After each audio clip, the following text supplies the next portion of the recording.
ಏಳು ನಾರಾಯಣನೇ ಏಳು ಲಕ್ಷ್ಮೀ ರಮಣ ಏಳು ನಾರಾಯಣನೇ ಏಳು ಲಕ್ಷ್ಮೀ ರಮಣ ಏಳು ಗಿರಿಗಳ ಒಡೆಯ ಬೆಳಕಾಯಿತು. ಶುಕ್ಲಾಂಬರಧರಂ ವಿಷ್ಣುಂ ಶಶಿವರ್ಣಂ ಚತುರ್ಭುಜಂ ಪ್ರಸನ್ನವದನಂ ಧ್ಯಾಯೇತ್ ಸರ್ವವಿಘ್ನೋಪಶಾಂತಯೇ. ಅಗಜಾನನಪದ್ಮಾರ್ಕಂ ಗಜಾನನಮಹರ್ನಿಶಂ ಅನೇಕದಂತಂ ಭಕ್ತಾನಾಂ ಏಕದಂತಮುಪಾಸ್ಮಹೇ. ಮನುಷ್ಯಾಣಾಂ ಸಹಸ್ರೇಷು ಕಶ್ಚಿದ್ಯತತಿ ಸಿದ್ಧಯಃ ಯತತಾಮಪಿ ಸಿದ್ಧಾನಾಂ ಕಶ್ಚಿನ್ಮಾಂ ವೇತ್ತಿ ತತ್ವತಃ. ನ ಚ ತಸ್ಮಾನ್ ಮನುಷ್ಯೇಷು ಕಶ್ಚಿನ್ಮೇ ಪ್ರಿಯಕೃತ್ತಮಃ ಭವಿತಾ ನ ಚ ಮೇ ತಸ್ಮಾದನ್ಯ ಪ್ರಿಯತರೋ ಭುವಿ. ಅಂಬ ತ್ವಾಮನುಸಂದದಾಮಿ ಭಗವದ್ಗೀತೆ ಭವದ್ವೇಷಿಣೀಂ. ನಾವು ಇದುವರೆಗೆ ಭಗವದ್ಗೀತಾ ಜ್ಞಾನ ಅಭ್ಯಾಸದ 31-32ನೆಯ ಶ್ಲೋಕ, 2ನೇ ಅಧ್ಯಾಯ ಸಾಂಖ್ಯ ಯೋಗದಲ್ಲಿ ಇದ್ದೇವೆ. ಪರಮಾತ್ಮನು 15-16 ಶ್ಲೋಕಗಳಲ್ಲಿ ಅರ್ಜುನನ ಪ್ರಶ್ನೆಗೆ ಉತ್ತರವಾಗಿ ದೇಹಿಯ ಲಕ್ಷಣಗಳನ್ನು ಸಂಪೂರ್ಣವಾಗಿ ತಿಳಿಸಿಕೊಡುತ್ತಾನೆ. ದೇಹಿಯನ್ನು ಆತ್ಮನೆಂದು ಎಲ್ಲರೂ ಅರ್ಥೈಸುವರು. ದೇಹಿಯನ್ನು ದೇಹಿ ಎಂದೇ ಹೇಳಬೇಕು. ದೇಹಿಯ ಒಳಗಿರುವಂತಹ ಸತ್ ಪದಾರ್ಥವೇ ಆತ್ಮನೆಂದು ತಿಳಿದುಕೊಳ್ಳಬೇಕು. ಆದುದರಿಂದ ನಾಸತೋ ವಿದ್ಯತೆ ಭಾವೋ ಎಂಬ 16ನೆಯ ಶ್ಲೋಕದಿಂದ ಪರಮಾತ್ಮನು ಆಧ್ಯಾತ್ಮ ವಿದ್ಯೆಯನ್ನು ಆರಂಭಿಸುತ್ತಾನೆ. 11ನೆಯ ಶ್ಲೋಕದಿಂದ 2ನೇ ಅಧ್ಯಾಯದಲ್ಲಿ ಪರಮಾತ್ಮನು ಅರ್ಜುನನಿಗೆ ಉತ್ತರವಾಗಿ ಪ್ರಜ್ಞಾವಾದವನ್ನು ಆರಂಭಿಸುತ್ತಾನೆ. ಅಶೋಚ್ಯಾನನ್ವಶೋಚಸ್ತ್ವಂ ಪ್ರಜ್ಞಾವಾದಾಂಶ್ಚ ಭಾಷಸೆ ಎಂಬುದಾಗಿ ಆರಂಭಿಸಿದ ಪರಮಾತ್ಮನು ಅರ್ಜುನನ ಪ್ರಶ್ನೆಗೆ ಉತ್ತರವಾಗಿ ಪ್ರಜ್ಞಾವಾದವನ್ನು ಆಧಾರವಾಗಿಟ್ಟುಕೊಂಡು ತನ್ನ ಉತ್ತರವನ್ನು ಆರಂಭಿಸುತ್ತಾನೆ. ನೋಡಿ, ಪ್ರಜ್ಞಾವಾದವನ್ನು ಅರ್ಜುನನು ತನ್ನ ಧರ್ಮ ವ್ಯಾಖ್ಯೆಗಾಗಿ ಬಳಸಿಕೊಳ್ಳುತ್ತಾನೆ. ಅವನ ಒಂದು ಧರ್ಮದ ಒಂದು ಯಾವ ರೀತಿಯ ಜ್ಞಾನವಿತ್ತೋ ಅದನ್ನು 19 ಶ್ಲೋಕಗಳಿಂದ ಹೇಳುತ್ತಾ ಈ ಯುದ್ಧವು ಧರ್ಮ ಯುದ್ಧವಲ್ಲ, ಪಾಪ ಯುದ್ಧವೆಂದು ಮತ್ತು ತಾನು ಮನೋದೌರ್ಬಲ್ಯಕ್ಕೆ ಒಳಗಾಗಿರುವ ಕಾರಣದಿಂದ ಧರ್ಮದ ಸರಿಯಾದ ಪರಿವ್ಯಾಖ್ಯೆ ತನಗೆ ತಿಳಿಯದು ಎಂದು ಅರ್ಜುನನು ಕೃಷ್ಣನಿಗೆ ಶರಣಾಗಿ ಗುರುವಾಗಿ ನನಗೆ ಧರ್ಮಬೋಧೆಯನ್ನು ಮಾಡಬೇಕೆಂದು ಬೇಡಿಕೊಳ್ಳುತ್ತಾನೆ. ಹೀಗೆ ಪರಮಾತ್ಮನು ಯುದ್ಧರಂಗದಲ್ಲಿ ಅರ್ಜುನನಿಗೆ ಸಾರಥಿಯಾಗಿದ್ದವನು ಗುರುವಿನ ಸ್ಥಾನವನ್ನು ಅಲಂಕರಿಸುತ್ತಾನೆ. ಗುರುವಿನ ಸ್ಥಾನವನ್ನು ಅಲಂಕರಿಸಿದ ನಂತರದಲ್ಲಿ ಅರ್ಜುನನ ಪ್ರಶ್ನೆಗೆ ಉತ್ತರವಾಗಿ ನಿನ್ನ ಮನೋದೌರ್ಬಲ್ಯವೇ ಎಲ್ಲದಕ್ಕೂ ಕಾರಣ, ಅದನ್ನು ಮೊದಲು ತೊಡೆದು ಹಾಕು, ಮನೋದೌರ್ಬಲ್ಯದಿಂದ ಹೊರಗೆ ಬಂದು ಕ್ಷತ್ರಿಯನಾಗಿ ಆಲೋಚನೆಯನ್ನು ಮಾಡು. ಕ್ಷತ್ರಿಯನಾದವನು ಯುದ್ಧಕ್ಕೆ ಅಂಜುವುದಿಲ್ಲ ಮತ್ತು ಸಾವಿಗೂ ಅಂಜುವುದಿಲ್ಲ ಎಂಬ ಮೂಲಭೂತವಾದ ಸ್ವಭಾವ ಗುಣವನ್ನು ಹೇಳುವುದರ ಮೂಲಕವಾಗಿ ಯುದ್ಧಕ್ಕೆ ಏಳಬೇಕೆಂದು ಅರ್ಜುನನನ್ನು ಉತ್ತೇಜಿಸುತ್ತಾನೆ. ಆದರೆ ಅರ್ಜುನನು ತನ್ನ ಒಂದು ಧರ್ಮ ವ್ಯಾಖ್ಯೆಯನ್ನು ಇಟ್ಟಿದ್ದುದರಿಂದ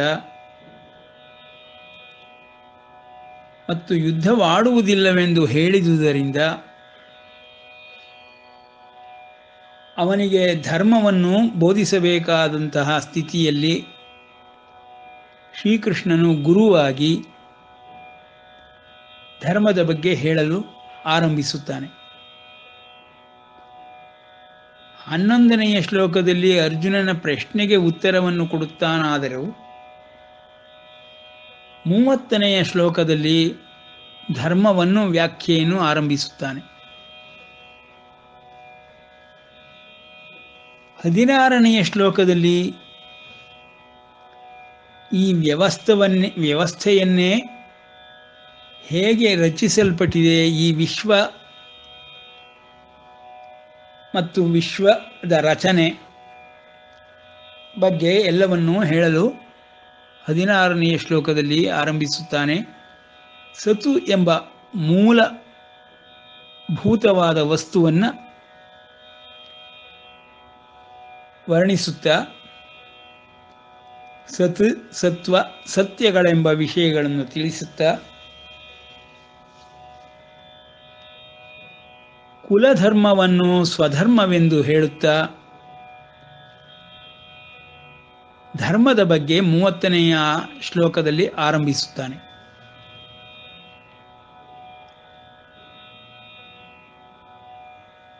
ನಾವು ನೇರವಾಗಿ ಅರ್ಥವನ್ನು ನೋಡಿಕೊಂಡು ಶಬ್ದಾರ್ಥವನ್ನು ಭಾವಾರ್ಥವನ್ನು ಗ್ರಹಿಸಿದರೆ ವ್ಯವಸ್ಥೆಯ ಬಗ್ಗೆ ಯಾವುದೂ ತಿಳಿಯುವುದೇ ಇಲ್ಲವಾದ್ದರಿಂದ ಈ ವಿಶ್ವ ಮತ್ತು ವಿಶ್ವದ ರಚನೆಯ ವಿಷಯದಲ್ಲಿ ಎಲ್ಲವನ್ನೂ ತಿಳಿದುಕೊಳ್ಳುವುದಕ್ಕೋಸ್ಕರವಾಗಿ 2ನೆಯ ಸಾಂಖ್ಯಯೋಗವನ್ನು ಪುನರಾರಂಭ ಮಾಡಿದ್ದೇವೆ. ಆ ಒಂದು ದಿಶೆಯಲ್ಲಿ ನೋಡಿದಾಗ ಇದೇ 2ನೇ ಅಧ್ಯಾಯದಿಂದ ಆರಂಭವಾದ ಶ್ಲೋಕಗಳು ವ್ಯವಸ್ಥಾತ್ಮಕವಾಗಿ ಹೇಗೆ ಅರ್ಥವನ್ನು ಕೊಡುತ್ತಾ ಇದೆ ಎಂಬುದನ್ನು ನಾವು ಈಗ ಆಳವಾದ ಗಹನವಾದ ವಿಷಯಗಳನ್ನು ವಿಶ್ಲೇಷಣೆ ಮಾಡುವುದರ ಮೂಲಕವಾಗಿ ವ್ಯವಸ್ಥೆಯನ್ನು ಅರ್ಥ ಮಾಡಿಕೊಳ್ಳಬೇಕಾಗಿದೆ. ಇದು ದಿವ್ಯ ವ್ಯವಸ್ಥೆ. ಏಕೆಂದರೆ ಪುರುಷೋತ್ತಮ ಯೋಗದಲ್ಲಿ 15ನೇ ಅಧ್ಯಾಯದಲ್ಲಿ ಈ ದಿವ್ಯ ವ್ಯವಸ್ಥೆಯು ಹೇಗಿದೆ ಎಂದರೆ ಊರ್ಧ್ವ ಮೂಲ ಅಧಃಶಾಖ ಎಂಬುದಾಗಿ ಆರಂಭಿಸುತ್ತಾನೆ. ಈ ದಿವ್ಯ ವ್ಯವಸ್ಥೆಯು ಊರ್ಧ್ವ ಲೋಕಗಳಲ್ಲಿ ತನ್ನ ಮೂಲವನ್ನು ಹೊಂದಿದೆ, ಬೇರನ್ನು ಹೊಂದಿದೆ. ಅಶ್ವತ್ಥ ವೃಕ್ಷಕ್ಕೆ ಹೋಲಿಸಿದಾಗ ಬೇರು ತಾಯಿ ಬೇರು ಎಂಬುದಾಗಿ ತಿಳಿದುಕೊಳ್ಳಬೇಕು. ಮೂಲವು ಊರ್ಧ್ವ ಲೋಕಗಳಲ್ಲಿರುವುದು. ನೀನು ಇಲ್ಲಿ ಪ್ರಪಂಚದಲ್ಲಿ ಕಾಣುತ್ತಿರುವ ಭೌತಿಕ ಲೌಕಿಕ ಲೋಕದಲ್ಲಿ ಎಲ್ಲವೂ ಅದರ ಕೊಂಬೆಗಳು ಶಾಖೆಗಳು ಹರಡಿಕೊಂಡಿದೆ. ಪರ್ಣಗಳು ಪುಷ್ಪಗಳು ಫಲಗಳು ಕಾಣಸಿಗುತ್ತದೆ ಎಂಬುದಾಗಿ ಅಶ್ವತ್ಥ ವೃಕ್ಷಕ್ಕೆ ದಿವ್ಯ ವ್ಯವಸ್ಥೆಯನ್ನು ಹೋಲಿಸುವುದರ ಮೂಲಕವಾಗಿ ಪರಮಾತ್ಮನು ವ್ಯವಸ್ಥೆಯನ್ನೇ ತಿಳಿಸಲು ಹೊರಟಿದ್ದಾನೆ. 15ನೇ ಅಧ್ಯಾಯದಲ್ಲಿ ವ್ಯವಸ್ಥೆಯನ್ನು ತಿಳಿಸುತ್ತಾನೆಂದರೆ 2ನೇ ಅಧ್ಯಾಯದಲ್ಲಿ ಹೇಳಿದ ಗೀತಾವಾಣಿಯು ವ್ಯವಸ್ಥೆಯ ಬಗ್ಗೆಯೇ ಆಗಿರಬೇಕಲ್ಲವೇ ಎಂಬ ಕಾರಣದಿಂದ ಪುನರಾವಲೋಕನವನ್ನು ನಾವು ಮಾಡುತ್ತಾ 2ನೇ ಅಧ್ಯಾಯದ ಸಾಂಖ್ಯ ಯೋಗವನ್ನು ನೋಡುತ್ತಿದ್ದೇವೆ. ಇರುವುದೆಲ್ಲವೂ ಏಕವಾಗಿ ನಮಗೆ ಕಾಣಿಸುತ್ತಿರುವುದರಿಂದ ತೋರ್ಪಡಿಸುತ್ತಿರುವುದರಿಂದ ಸಾಂಖ್ಯವನ್ನು ಮಾಡುವುದರ ಮೂಲಕವಾಗಿ ಪ್ರತಿಯೊಂದು ವಸ್ತುವನ್ನು ತಿಳಿದುಕೊಳ್ಳಬೇಕು, ಪ್ರತಿಯೊಂದು ವ್ಯಕ್ತಿಯನ್ನು ತಿಳಿದುಕೊಳ್ಳಬೇಕು, ಪ್ರತಿಯೊಂದು ಪ್ರಾಣಿಯನ್ನು ತಿಳಿದುಕೊಳ್ಳಬೇಕು, ಪ್ರತಿಯೊಂದು ಜೀವವನ್ನು ತಿಳಿದುಕೊಳ್ಳಬೇಕು. ಹೀಗೆ ವಿಶ್ವದ ರಚನೆಯಾಗಿದೆ. ಈ ವಿಶ್ವ ರಚನೆಯಲ್ಲಿ ಜೀವವಿರುವುದು ಮತ್ತು ಜೀವವಿಲ್ಲದೆ ಇರುವುದು ಎರಡೂ ತುಂಬಿಕೊಂಡಿದೆ. ಎರಡಕ್ಕೂ ಮೂಲಭೂತವಾದ ವಸ್ತುವಾಗಿ ಸತ್ವ ಎಂಬುದು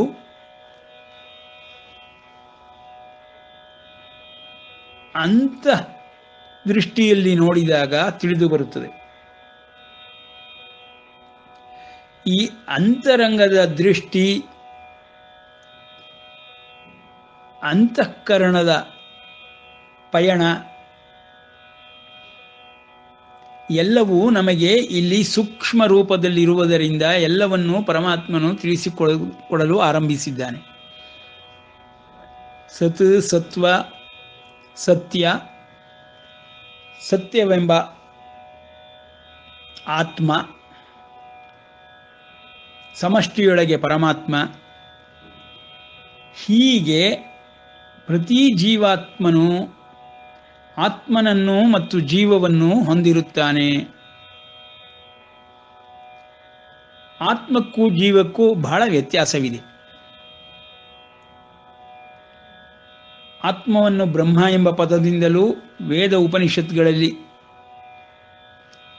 ನಿಷ್ಕರ್ಷೆ ಮಾಡುವುದರಿಂದ ಆತ್ಮ, ಬ್ರಹ್ಮ ಮತ್ತು ಪುರುಷ ಎಂಬ ಮೂರೂ ಪದಗಳು ಸಮಾನಾರ್ಥಕ ಪದಗಳು. ಏಕವಸ್ತುವಿಗೆ ಇರುವಂತಹ ಮೂರು ಸಮಾನಾರ್ಥಕವಾದಂತಹ ಪದಗಳು. ಸಮಷ್ಟಿ ರೂಪದಲ್ಲಿ ಅದೇ ಪರಮಾತ್ಮ, ಪರಬ್ರಹ್ಮ, ಪರಮಪುರುಷನೆಂಬುದಾಗಿ ನಾವು ತಿಳಿದುಕೊಳ್ಳಬೇಕು. ಈ ರೀತಿಯ ವಿಶ್ವರಚನೆ ಕಣ್ಣಿಗೆ ಕಾಣಿಸುತ್ತಿರುವ ಪ್ರತಿಯೊಂದು ದೇಹದಲ್ಲಿಯೂ ಅಡಗಿ ಇದೆ. ಅವುಗಳನ್ನು ಒಂದೊಂದಾಗಿ ಕ್ರಮಬದ್ಧವಾಗಿ ಹೆಣೆಯಲ್ಪಟ್ಟಿದೆ. ಈ ಕ್ರಮವಾಗಿರುವುದಂತಹ ಆ ರಚನೆಯ ಜ್ಞಾನವನ್ನೇ ಮುಂದಿನ ಶ್ಲೋಕಗಳಲ್ಲಿ ಪರಮಾತ್ಮನು ತಿಳಿಸುತ್ತಾನೆ. ನೇಹಾಭಿಕ್ರಮನಾಶೋಸ್ತಿ ಅಂತ ಇನ್ನು 10 ಶ್ಲೋಕಗಳ ನಂತರದಲ್ಲಿ ಬರುತ್ತದೆ. ಹೀಗೆ ಪರಮಾತ್ಮನು ವ್ಯವಸ್ಥೆಯನ್ನು ಕ್ರಮವಾಗಿ ಹೆಣೆಯಲ್ಪಟ್ಟಿರುವುದನ್ನು ತಿಳಿಸುತ್ತಾ ಸತ್ಯವೆಂಬ ಪದಾರ್ಥವೇ ಆತ್ಮವೆಂಬುದಾಗಿ ತಿಳಿದುಕೊಳ್ಳಬೇಕು. ಆತ್ಮವಾನ್ ಆಗಿರುವವನೇ ದೇಹಿ ಎನಿಸಿಕೊಳ್ಳುತ್ತಾನೆ. ದೇಹಿ ಎಂದರೆ ಆತ್ಮದ ಜೊತೆಯಲ್ಲಿಯೇ ದೇಹವೂ ಇರುತ್ತದೆ ಎಂದರೆ, ಮೇಲೆ ಕಾಣುವ ದೇಹವು ಭೌತಿಕ ದೇಹವಾದರೆ ಒಳಗೆ ಕಾರಣ ಶರೀರ ಮತ್ತು ಸೂಕ್ಷ್ಮ ಶರೀರಗಳೆಂಬುದಾಗಿ 2 ದೇಹಗಳನ್ನು ಹೊಂದಿರುವಂತಹ ಈ ಆತ್ಮನು, ಪುರುಷನು, ಬ್ರಹ್ಮನು ಸತ್ಯ ಸ್ವರೂಪನಾಗಿದ್ದಾನೆ.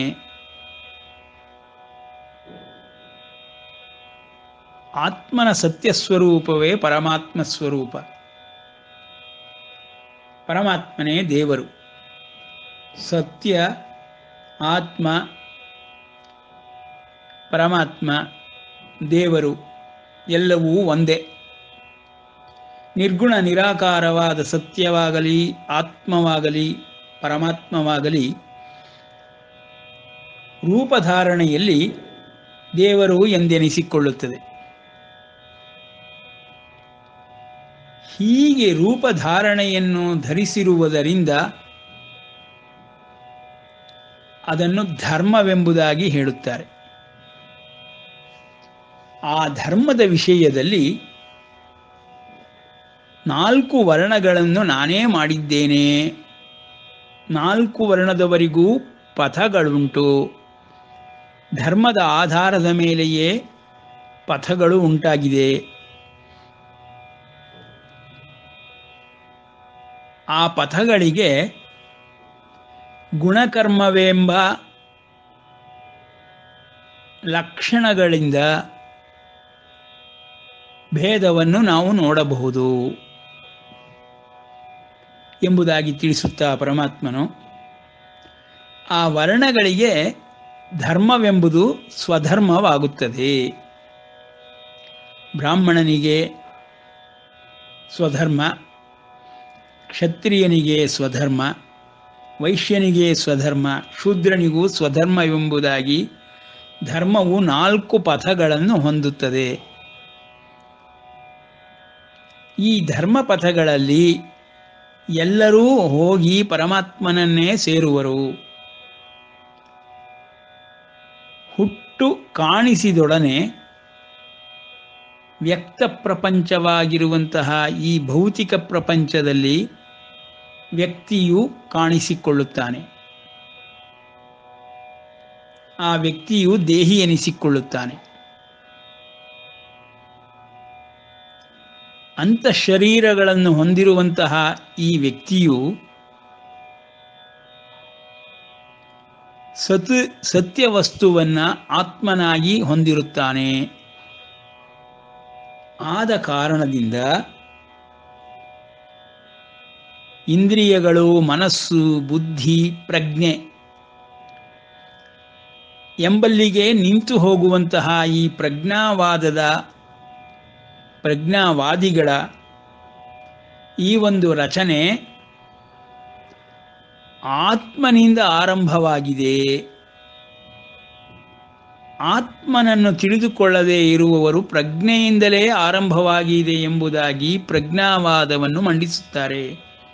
ಅವರೇ ಪಂಡಿತರುಗಳು. ಆದರೆ ಆತ್ಮಜ್ಞಾನವನ್ನು ಹೊಂದಿರುವಂಥವರು, ಆಧ್ಯಾತ್ಮ ವಿದ್ಯೆಯನ್ನು ಕಲಿತವರು,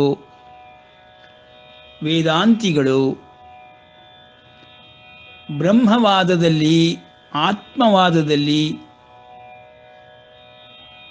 ನಿರತರಾಗಿರುತ್ತಾರೆ. ಅವರ ಕಾರಣದಿಂದಲೇ ಈ ಬ್ರಹ್ಮವಿದ್ಯೆ ಎಂಬುದು ಪ್ರಕಾಶರೂಪವಾಗಿ ಈ ಇಡೀ ಜಗತ್ತನ್ನೇ ಬೆಳಗುತ್ತದೆ. ಆದುದರಿಂದ ಅವರನ್ನು ಜ್ಞಾನಸಂಘಿಗಳೆಂದು ಹೇಳುತ್ತೇವೆ. ಜ್ಞಾನಸಂಘವೇ ನಿಜವಾದ ಸುಖವನ್ನು ಕೊಡುತ್ತದೆ.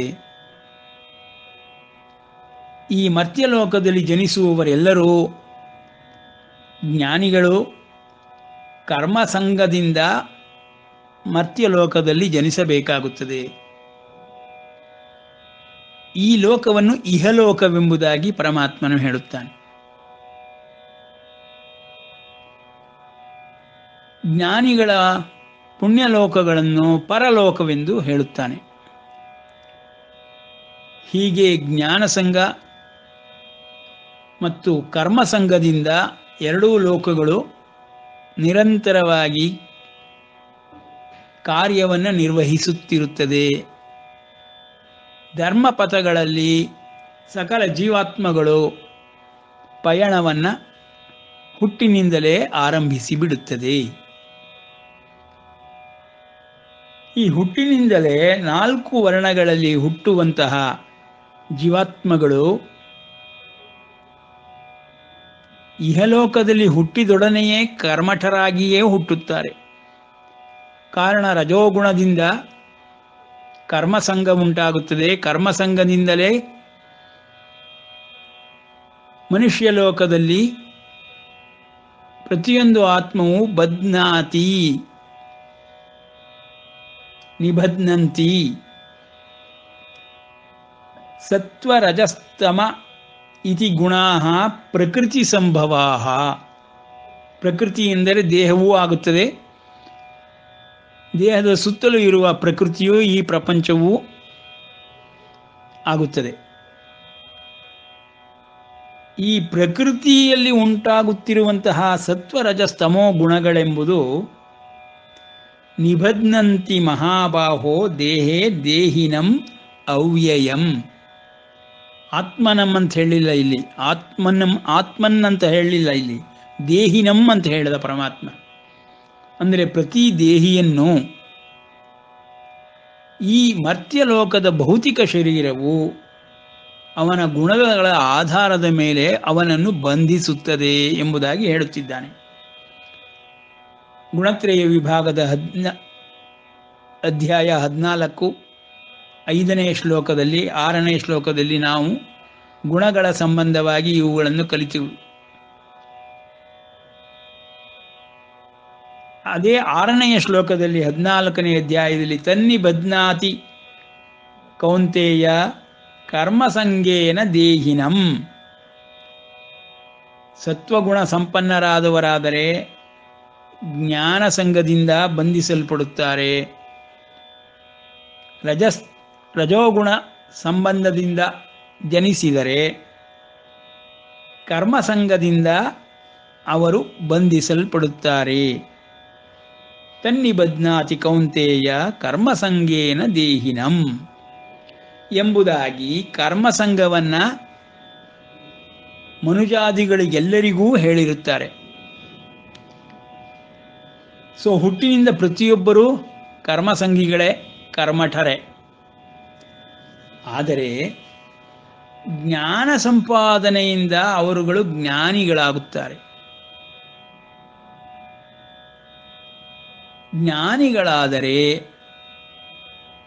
4 ವರ್ಣದವರು ಎತ್ತರದ ಸ್ತರಕ್ಕೆ ಹೋಗುತ್ತಾರೆ, ಕರ್ಮಠರಾಗಿರುವುದಿಲ್ಲ. ಪ್ರತಿಯೊಂದು ಜೀವಿಯು ಹುಟ್ಟಿದೊಡನೆಯೇ ಅವರ ಮನೆಯೊಳಗೆ ತಾಯಿ ತಂದೆಗಳಿಲ್ಲದಿದ್ದರೂ ಈ ಭೂಮಿಯ ಪರಿಸರದಲ್ಲಿ,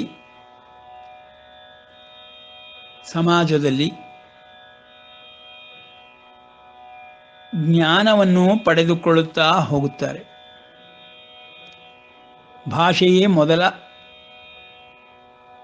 ಜ್ಞಾನವಾಹಕ. ಆಯಾಯ ಪ್ರದೇಶದ ಭಾಷೆಗಳನ್ನು ಕಲಿಯುತ್ತಾರೆ. ಭಾಷೆಯ ಮೂಲಕ ಜ್ಞಾನಿಗಳಾಗಲು ಪ್ರಯತ್ನ ಪಡುತ್ತಾರೆ. ಈ ಇಹಲೋಕದ, ಈ ಪ್ರಪಂಚದ ವಿಷಯಗಳನ್ನು ತಿಳಿದುಕೊಳ್ಳುತ್ತಾ ಈ ಜ್ಞಾನವನ್ನು ಪಡೆದುಕೊಳ್ಳುತ್ತಾ ಬೆಳೆಯುತ್ತಾ ಹೋಗುತ್ತಾರೆ.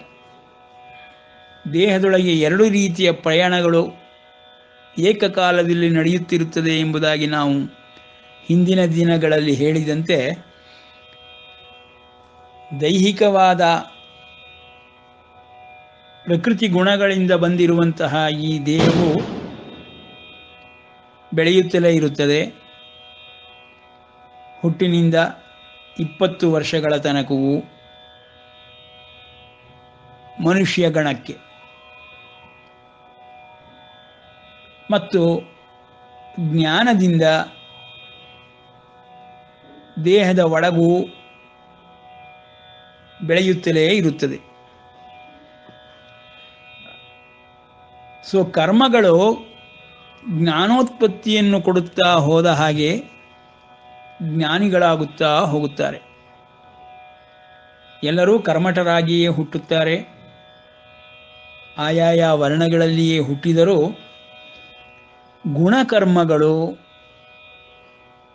ಆಯಾಯ ವರ್ಣಕ್ಕೆ ತಕ್ಕಂತೆಯೇ ಕಾರ್ಯನಿರ್ವಹಿಸಲು ಪೂರಕವಾಗಿರುತ್ತದೆ. ಹೀಗೆ ಸ್ವಧರ್ಮಾಚರಣೆ ಎಂಬುದನ್ನು ಪರಮಾತ್ಮನು ಕ್ಷತ್ರಿಯರಿಗೆ ಯುದ್ಧವಾಡುವುದು ಎಂಬುದಾಗಿ ಈ 31ನೇ ಶ್ಲೋಕದಲ್ಲಿ ವರ್ಣಿಸುತ್ತಿದ್ದಾನೆ. ಧರ್ಮ್ಯಾಧಿ ಯುದ್ಧಾತ್ ಶ್ರೇಯ ಅನ್ಯತ್ ಕ್ಷತ್ರಿಯಸ್ಯ ನ ವಿದ್ಯತೆ ಎಂಬುದಾಗಿ ವರ್ಣದ ಆಧಾರದ ಮೇಲೆ ಯುದ್ಧವನ್ನು ಕ್ಷತ್ರಿಯನು ಮಾಡಲೇಬೇಕು, ಅದೇ ಕರ್ತವ್ಯವೆಂಬುದಾಗಿ ತಿಳಿಸುತ್ತಿದ್ದಾನೆ.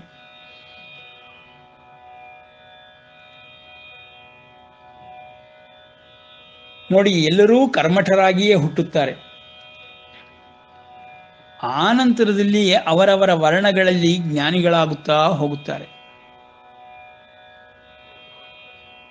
ಇಹಲೋಕದ ಜ್ಞಾನವನ್ನು ಪಡೆದುಕೊಳ್ಳುತ್ತಾ ಹೋದರೆ ಅವರ ವರ್ಣಗಳಲ್ಲಿಯೇ ಉಳಿದುಕೊಳ್ಳುತ್ತಾರೆ. ದೇವರ ವಿಷಯದಲ್ಲಿ, ಧರ್ಮದ ವಿಷಯದಲ್ಲಿ, ಆಚರಣೆಯ ವಿಷಯದಲ್ಲಿ ಜ್ಞಾನವನ್ನು ಪಡೆದುಕೊಳ್ಳಲು ಆರಂಭಿಸಿದರೆ 4 ವರ್ಣದವರು ಜ್ಞಾನಿಗಳಾಗುತ್ತಾ ಹೋಗುತ್ತಾರೆ. ಎಲ್ಲರೂ ಕರ್ಮಠ ಭಕ್ತರೇ. ಭಗವಂತನಿಗೆ ಎಲ್ಲರೂ ಭಕ್ತರೇ, ಅವನ ಮಕ್ಕಳೇ.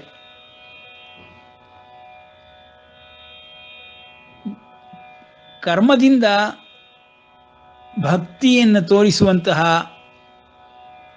ಆರಂಭದಿಂದಲೇ ಉಂಟಾಗುವಂತಹ ಈ ವಾತಾವರಣದಲ್ಲಿ ಜ್ಞಾನಿಗಳಾಗುತ್ತಾ ಹೋದಂಗೆ ಜ್ಞಾನೀ ಭಕ್ತರಾಗುತ್ತಾರೆ. ಆ ಜ್ಞಾನೀ ಭಕ್ತರಾಗುವುದಕ್ಕೂ ಯಾವುದೇ ವರ್ಣಗಳು ಅವನನ್ನು ನಿರ್ದಿಷ್ಟವಾಗಿ ಬಂಧಿಸುವುದಿಲ್ಲ. ಅವನ ಆಂತರ್ಯದಲ್ಲಿರುವಂತಹ ಈ ಒಂದು ರಚನೆಯೇ ಅವನಿಗೆ ಅನುಕೂಲಕರವಾಗಿ ಧರ್ಮಪಥವನ್ನು ತೋರಿಸುತ್ತದೆ. ಹಾಗಾಗಿ ನಾವು ಈ ವರ್ಣವೆಂಬ ಭೇದಗಳನ್ನು ಮೇಲ್ಮುಖವಾಗಿ ನೋಡಿದರೂ ಅಂತರ್ಗತವಾದಂತಹ ಗುಣಕರ್ಮಗಳ ಆಧಾರದ ಮೇಲೆ ಎಲ್ಲರೂ ಪರಮಾತ್ಮನ ಕಡೆಗೆ ಹೋಗಲಾರಂಭಿಸುತ್ತಾರೆ. ಹೀಗೆ ಜ್ಞಾನಿಗಳು ಈ ವಿದ್ಯೆಯನ್ನು ಕಲಿಯುತ್ತಾ ಅಥವಾ ಲೌಕಿಕ ವಿದ್ಯೆಗಳನ್ನು ಕಲಿಯುತ್ತಾ ಜ್ಞಾನಿಗಳಿಗೆನಿಸಿಕೊಳ್ಳುತ್ತಾರೆ. ಲೌಕಿಕ ವಿದ್ಯೆಗಳಲ್ಲಿ ಎಲ್ಲ ಜ್ಞಾನವನ್ನು ಪಡೆದುಕೊಂಡರೂ ಅವನ ಸಾವಿನಲ್ಲಿ ಎಲ್ಲವೂ ಅಂತ್ಯವಾಗಿ ಹೋಗುತ್ತದೆ. ಆದರೆ ದೇಹದ ಒಳಗಿರುವ ಈ ರಚನೆಯ ವಿಷಯದಲ್ಲಿ ಮತ್ತು ಪರಮಾತ್ಮನ ವಿಷಯದಲ್ಲಿ ಪಡೆದುಕೊಂಡಂತಹ ಜ್ಞಾನವೆಲ್ಲವೂ ಅವನ ಜೊತೆಯಲ್ಲಿಯೇ ಸಾವಿನ ನಂತರವೂ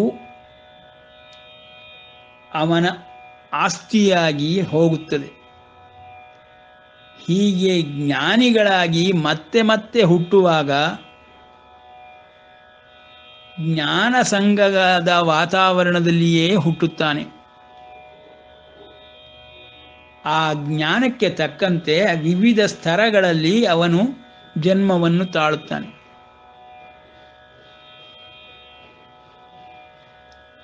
ಹೀಗೆ ನಾವು ಕರ್ಮಜ್ಞರನ್ನು, ಕರ್ಮಠರನ್ನು ಜ್ಞಾನಿಗಳಾಗುತ್ತಾ ಹೋದಂಗೆ ಆಯಾಯ ವರ್ಣಗಳಲ್ಲಿ ರಾಜರ್ಷಿ ಎನಿಸಿಕೊಳ್ಳುತ್ತಾನೆ, ವೈಶ್ಯ ಶೂದ್ರರಲ್ಲಿ ಮಹರ್ಷಿ ಎನಿಸಿಕೊಳ್ಳುತ್ತಾನೆ,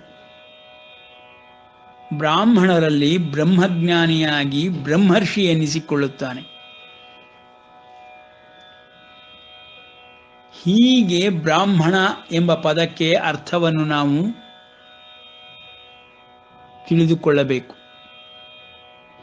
ಬ್ರಾಹ್ಮಣ ಎಂದರೆ ಅಥವಾ ಕ್ಷತ್ರಿಯ ವೈಶ್ಯ ಶೂದ್ರರೆಂದರೆ ಜಾತಿ ಎಂಬುದಾಗಿ ಇಂದಿನ ದಿನಗಳಲ್ಲಿ ಅದನ್ನು ವರ್ಣಿಸಲಾಗುತ್ತದೆ.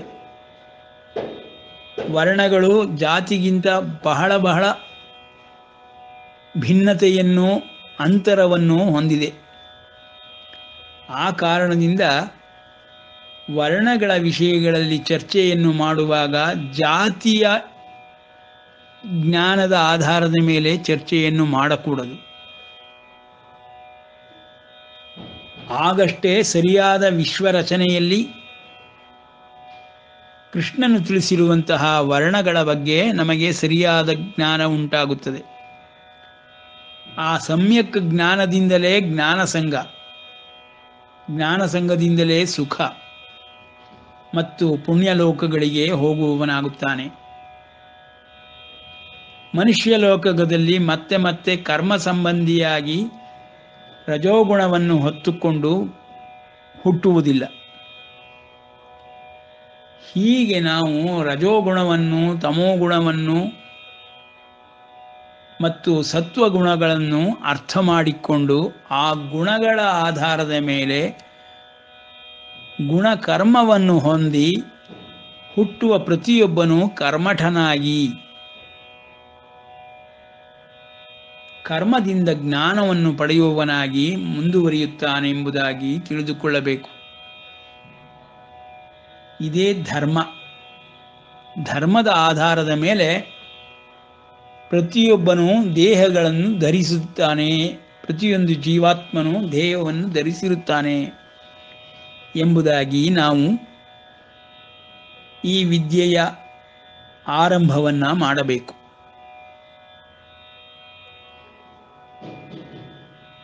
ಇದನ್ನೇ ಪ್ರಜ್ಞಾವಾದಿಗಳಾಗಿ ಇಂದಿನ ಕಾಲದಲ್ಲಿ ಎಲ್ಲರೂ ಪ್ರಜ್ಞಾವಾದವನ್ನು ಇಟ್ಟು consciousness, Krishna consciousness, cosmic consciousness ಎಂಬುದಾಗಿ ಅಂತ್ಯಗೊಳ್ಳುತ್ತಾರೆ. ಆದರೆ ಆತ್ಮ ಬ್ರಹ್ಮ ಪುರುಷನ ವಿಷಯದಲ್ಲಿ ಇಲ್ಲವೇ ಇಲ್ಲವೆಂಬ ವಾದವನ್ನು ಮಂಡಿಸುತ್ತಾ ಪ್ರಜ್ಞಾವಾದವನ್ನೇ ಅಂತಿಮ ವಾದವನ್ನಾಗಿ ಮಾಡಿಕೊಂಡು ಜಾತಿ ಮತ ಪಂಥಗಳನ್ನು ಮಾಡುತ್ತಾ ಈ ಮಾನವ ಜನ್ಮವನ್ನೇ ವ್ಯರ್ಥ ಮಾಡಿಕೊಳ್ಳುತ್ತಿದ್ದಾರೆ.